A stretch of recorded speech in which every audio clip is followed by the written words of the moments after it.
Well, thank you for having me. First and foremost, I'm particularly saddened not to be able to join you in person, despite holding a valid Schengen visa.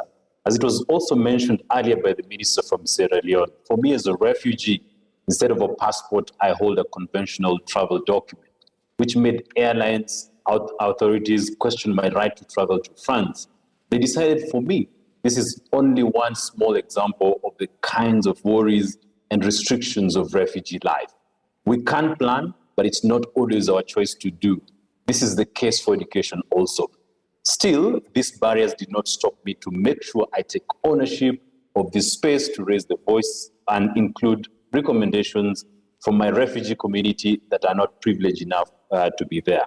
Well, I believe the key three direction areas of changes needed are: one, for refugee students who manage to complete formal education, we should vigorously increase funding for refugee higher education. Only 5% of refugees access higher education globally. 15% is UNHCR's compact on refugee goal. Whilst we have some scholarship, a big number of refugees never get a chance to access higher education. We need true inclusive policies where refugees have the same right and access to education as non-refugee students.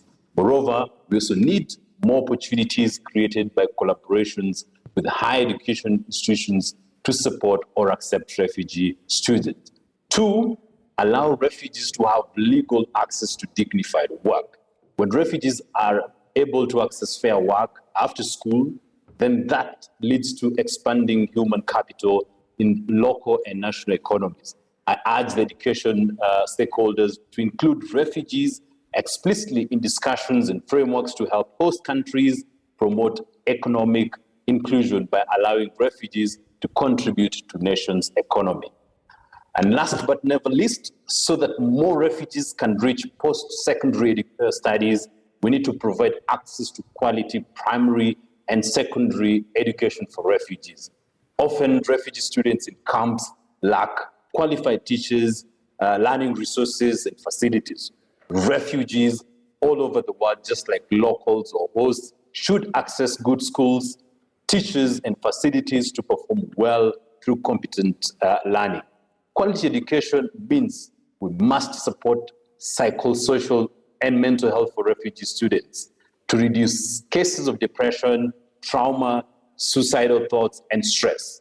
Ministers, it's a choice to be on the right side of the history. Please act. Thank you. Merci.